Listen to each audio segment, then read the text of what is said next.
Hello friends, good to see you again through this video today. I wanted to talk about this topic. I wanted to just share a word from this verse, 1 Samuel chapter 16 verse 1. That is what the verse I wanted to share today. And this is what I wanted to call the topic as. Don't be discouraged about what has not happened in your life or things that have not gone according to your expectations. Instead, be cheerful because God has some better plans for you. That's what I wanted to share today. So here, just giving a background about this verse, before we read that verse, 1 Samuel chapter 16 verse 1, we know Saul was the first king of Israel, right? The Lord chose Saul and he anointed him through prophet Samuel, and Saul was the first anointed king of Israel. But what happened over a period of time, Saul's disobedience, it was leading to the Lord disapproving him, right? Because of his disobedience to God's voice, God's word, the Lord eventually made his mind to remove Saul's kingship, and then he decided that David is going to be the next king. So he wanted to anoint David as the next king, right? So when he communicated this to prophet Samuel, so Samuel was kind of sad about it. He was a little bit disappointed because he knew Saul was a good guy. He was the one who anointed Saul, and now he was also sad that why this has to happen to Saul. And so he was in a kind of dilemma, or he was in a kind of some kind of a grief. That's what the Bible says, the verse says. So it is at that time the Lord comes to Samuel and says like this: the Lord was sorry he had made Saul the king of Israel. One day he said to Samuel, I have rejected Saul and I refuse to let him to be king any longer. Stop feeling sad about him. See, this is the most important thing he says.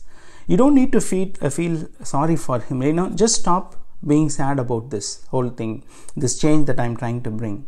So God is asking Samuel to accept that change, embrace the change, and take it, in a good spirit, because God is always doing it for His best purpose and also for the goodness of His children, right? And He says, stop feeling sad about him. Put some olive oil in small container and go and visit a man named called Jesse who lives in Bethlehem. I have chosen one of his sons to be my king. So the Lord is making two things clear, right? He says you have to just forget about the past. Don't be sad about the past, that things didn't work the way that you wanted to be, or things didn't go the way that you wanted to be. Forget about it. Don't worry about that. Instead, be prepared and be ready for the next direction that I'm going to give you. And once you are ready, I'm going to show you the way, what you have to do, and I am going to lead you in the way that you should go. That is what the Lord makes a clear plan.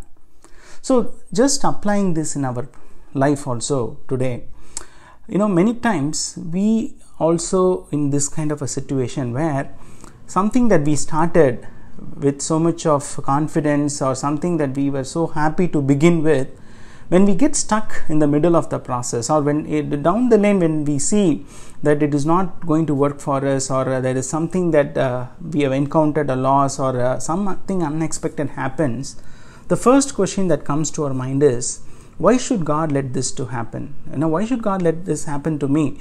Because I was trusting Him. I knew He was the one who started this, but why now it is going in this direction? Many times we tend to ask this question, and we even become angry with the Lord. But God says, don't be sad about it. Don't be disappointed over something that didn't work according to your expectation, because the Lord always has the best plans in His mind when it concerns about you. So He knows exactly why He is doing that, and He always has a best plan. When He closes a door, or when He shuts down an opportunity, or when He does not give something that we expect to happen in that time, which means the Lord has something better prepared for us, and He wants you and me to have His best at the right time that He has planned for us. So that is why, my dear friends, when we encounter a change that the Lord is bringing in our life, like He says, right, put some olive oil in a small container and be ready to go to this place. So the Lord expects us to be prepared to accept a change that he is bringing in our life. That is most important thing, because sometimes we get so comfortable with what we are doing, we get so comfortable with our environment, our circle, or it could be a lot of factors that we tend to feel comfortable, right? But when God breaks that comfort zone and he asks us to do something different, and he asks us to put the past behind us and keep moving forward to a new environment, or even a new direction in our life, a new spectrum in our life, we need to trust the Lord. And that is where the trusting in the Lord and dependence on the Lord comes into picture. Because when we are afraid to take that step of faith, when we are afraid to take the step forward, it only shows that we are not willing to trust the Lord, or we are not believing that the Lord will guide us and he will lead us in that path, right?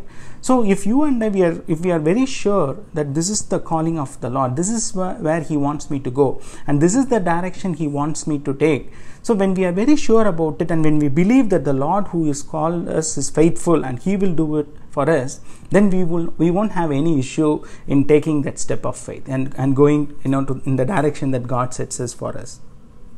So today, just imagine when God brings a change in our life, let us be prepared to accept the change, embrace that change, and also more importantly be prepared, and then he is going to show the way. Then he is going to open that door in which you and I, we have to go forward.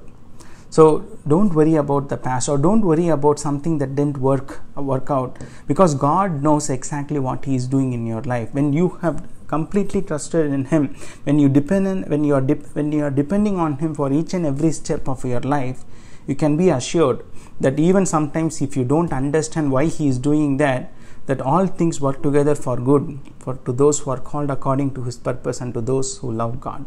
Which means eventually you are going to see that the change that the Lord has brought in your life is going to be for your good, and one day you will definitely realize that. May the Lord bless this word. You all have a blessed and a happy day. God bless you.